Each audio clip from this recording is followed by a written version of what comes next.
今儿呢，我想跟你们说说我从未公开提起过的一件事儿，也是我认为从出生到现在最难挣脱的一个困境。当时真的是差点要了我半条命。没错，人的悲欢冷暖并不相通，你现在经历的困境可能跟我的完全不同，半毛钱关系都没有。但是我敢保证，今天我分享的这个经验和方法论，你一定可以用到它，对你现在经历的困境进行降维打击。我呢谈过很多次恋爱，但是没有任何一次是全交一片心的，没有任何一次是卸下所有防备的。所以在那个男生之前，我从来没有失恋过。我还一度认为能被失恋这种小事儿影响到的都是废物。跟他吧也不能叫做失恋，因为我们压根就没在一起，也没有任何的承诺和约定，但真的就是一眼沉沦，然后互相喜欢，互相伤害。因为我们都是事业心极强的那种人，对事业的野心完全盖过了爱情。事业、艺术创作真的是占据了我们生活的一切。然后在生活中呢，我们又非常像，就是对自己比较苛刻，无论是健身、饮食还是学习，我们的时间规划都非常紧凑，就是很难去为别人让出时间，很难为别人做出妥协。所以生活中啊，在别人眼里，我们都算是比较自私和古怪的、难相处的那种类型。但我们两个真的就是一见如故。我记得我们两个曾经把对方比作自己生命里的 island， 就感觉在这片汪洋大海里，与巨浪、与狂风暴雨抗争了好久。那对方呢是快要窒息了，都已经绝望了之后，遇到了一个小岛。这个是我们在彼此心中的地位，但是我们的本性决定了，我们无法拥有对方。与其说是对事业的野心太强，爱情在我们的生命里真的太无足轻重，不如说我们太爱自己，就我们太自私了，我们无法为对方做出任何妥协和牺牲。还有就是我们两个都单身了很久，不知道该如何开始和经营一段长久的关系。我记得我下定决心，决定彻底离开他的那一天，那一整个月，我就是行尸走肉的状态。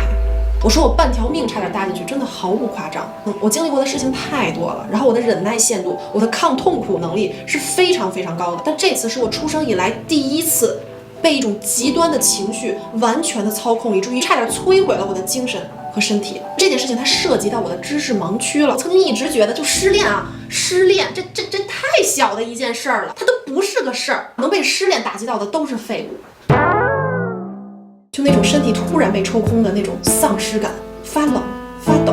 不知所措，欲哭无泪，无法集中注意力，一呼吸内脏就会有拉扯感，就感觉接下来要做的一切都没什么意义了，把我生活里的光全都带走了。那是我第一次看见食物我想吐，我觉得恶心，所以我只能靠喝牛奶、喝蜂蜜、喝运动饮料、吃糖，然后吃各种维生素来维持身体的一个机能。不到2周我轻了15磅，头发大把的掉，脸上毫无光泽，变得凹陷和干枯。然后我想起来自己以前安慰朋友失恋的那些话，什么去运动啊、听音乐、做瑜伽、去旅游、看风景，这才发现就这些建议啊，就像告诉一个穷困潦倒的乞丐啊，你多吃点蜂蜜，生活就不苦了一样，无比的荒唐。就这样浑噩的过了人生中最痛苦的2周之后，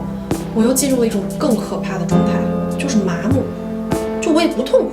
啊，我也不想哭，但是我感受不到了，我对一切事情，包括搞钱，都失去了兴趣。更可怕的是，我开始了自我怀疑、自我否定，这是我以前无论如何，不管经历什么都不会有的情绪。不光丧失了动力、兴趣、目标，我还觉得自己是个垃圾。就在我离自暴自弃的边缘不远的时候，我残存的意志力把我给拉住了。想办法去找解决办法，不管怎么找，不管在哪找，先开始找。然后呢，我依旧是一个麻木的状态，靠着我那残存的意志力，在 YouTube 上找曾经那些我嗤之以鼻的情感治疗讲座。然后看着，我慢慢了解了失恋这件事儿，它并没有想象的那么简单，它是一门学问，它是一个非常复杂的事情。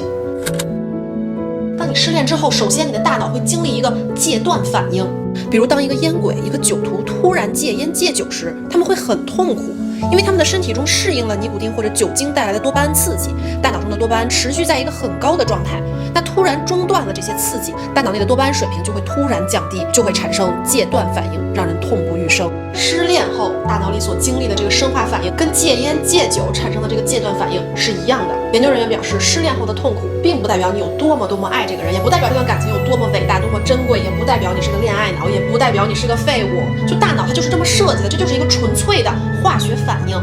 这真的是我曾经不知道的知识。我感觉好像终于在这个未知的领域里找到了一个突破口，就好像是我卡在了游戏的第5级，怎么都通不了关，但是我知道了游戏规则，然后我就来兴趣了，我就继续在失恋这个领域里开始知识拓展，然后我又发现了一个我曾经不知道的知识点——蔡格尼克记忆效应。这个心理效应呢，是指人们天生有一种办事儿有始有终的驱动力。人们之所以会忘记已完成的工作，是因为预完成的动机已已经得到满足。如果某项工作或者事情尚未完成，那么想去完成这件事情的动机便会使他对此留下深刻印象，并一直在大脑里停留。张爱玲的《红玫瑰与白玫瑰》就把这个心理现象生动地诠释了出来。然后我还学习到了很多跟失恋有关的心理学知识，然后我就觉得有点意思。我所以为的什么终于找到了灵魂的栖息地，什么遇见了一份伟大的爱情，那仅仅是一种大脑的生化机制而已。可能他帮我解决了几次难题，他知道怎么哄我开心，他跟我有一样的个性和追求，我们有一样的共同话题，所以我的百万神经元它形成了一个神经回路，它形成了一种算法，算法告诉我他是你精神上不可替代的伴侣。屏幕前有没有生物专业的，或者说是对生物很感兴趣的，来扣个1。这个应该是你们都了解的知识点吧，就是人的种种感受、选择做出的判断，并不是靠什么直觉、灵感、自由的意志，而是大脑里几百万个神经元迅速运算得出的结论。知识盲区的打破，让我感觉到我的神经元有了新的算法，然后我就意识到我是不是可以给我的神经回路来个升级啊？这个新的困境就好像是我下载了一个最新版本的游戏到我的旧电脑上，这款新的游戏它在你旧的电脑系统上是打不开的，你必须要更新系统。我更新系统的第一步就是看那个情感心理学教授推荐的一本可以改变或者说是升华整个世界观、人生观、价值观的一本书《人类简史》。他看这本书的感觉很奇妙，而且越看越觉得自己原来是那么无知，那么渺小。看完就像打开了一个全新的世界，我感觉大脑被多开发了0.1%，我突然多了好多看待事物、看待世界的角度，多了好多种思维，多了好多的方法论。整个世界原来根本就不是我想象的那样，就连我自己的身体、我的大脑可能也不是我所了解的那样。很多事情我都是靠着自己或者社会给的刻板印象去对待的。曾认为伟大无与伦比的事情，原来并不那么伟大，反倒毫不起眼的事情可能改变世界发展的轨迹。原先认为无比重要和珍贵的事情，原来那么不足挂齿。原来坚信不疑的事情或者某种信仰，可能是一个巨大的谎言。就好像之前我是在游戏里巨大的一个迷宫里头打转，就哇好难，我可能一辈子都找不到出口了。但我现在不是横向的在地面找出口了，而是纵向的攀升，上升到了一个高度，让我足以俯瞰整个迷宫的全貌。我直接升到了第6级，而他只是第5级的野怪了。这就是降维打击，我不再在困境之中了，我在困境之上俯瞰困境。人的想象力和能动性有多可怕？这个世界未知的事情都能被探索发明出来，更何况你现在经历的所有矛盾和困难都是已知并被解决过的问题，只是它仅仅对于你来说是一个未知的难题。再来举一个更宏观的例子，就像曾经人类不知道如何进行能量间的转换，想要转换能量只能靠人类和动物自己的身体来产生能量，造车盖房，脱离耕田。几千年间，人类每天对着眼前无数的能源生产史上最重要的发明无动于衷。比如在家里烧水，水煮沸后水不盖的就会跳上跳下，这时候热能转化成动能，但那个时候的人们只会觉得有点烦而已。那么当人类掌握了把热能转化成动能这个知识后，就有了之后的工业革命，有了蒸汽机、内燃机，彻底的改变了人类的生产生活方式、运输方式。工业革命的核心是什么？并不是说我们造出来了什么能源，而是能源的转换。然后人类就发现了我们能使用的能源是无穷无尽的，唯一的限制就在于我们的无知。就好比太阳的能量就只有一小部分能达到地球，那就这一小部分就已高达每年3766800艾焦。现在人类所有活动和产业每年约消耗500艾焦，而地球只要大约短90分钟就能从太阳接收到这么多能量，这还只是太阳而已。我们还有其他巨大的取之不尽的能量来源，像是核能，像是潮汐能。所以我想说的是，只要你有一个健康的身体，那么你和自然一样是无限的，你的潜能是无限的，你只是缺少了转换你潜能的工具，就是知识。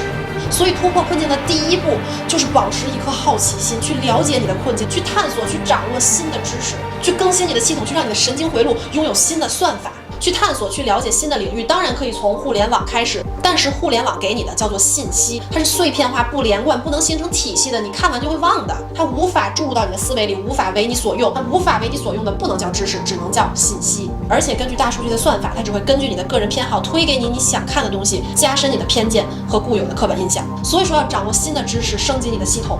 一定要看书。如果说你有身材容貌焦虑，就多去看看营养学、生命科学类的书，再去了解一下资本主义的历史，资本主义后衍生的消费主义，然后就会发现白幼瘦的身材就是消费主义文化传播下一场巨大的反人类骗局。你就会发现曾经的自己是如此的无知，还有曾经你厌恶过的那些所谓营造了身材焦虑、容貌焦虑的人，其实都是可怜的受害者。Don't hate the players, hate the game。如果你有财富焦虑呢，就去学习复利思维，不要跟风，头脑一热就去报什么理财班，就去买基金去炒股，一定要先了解这个未知的领域，去看书，了解钱生钱的历史来源、历史依据，了解钱生钱不是富人资本家的专利，了解摆脱穷的第一步是从不欠债、不借贷开始，再去给自己的财务做规划，做出自己的判断。以上我简单的举了2个例子，因为我看的书也不多，所以说大家有什么更好的建议，赶紧打在弹幕上。只有升到5级才能轻易杀死4级的怪，你只有升到第6级才会发现第5级原来这么惨。那咱们结尾来一个开放式，大家互帮互助，一起成长。在评论区留言，可以评论或者推荐对你帮助最大的那本书。好啦，今天就到这儿啦，别忘了1键3连。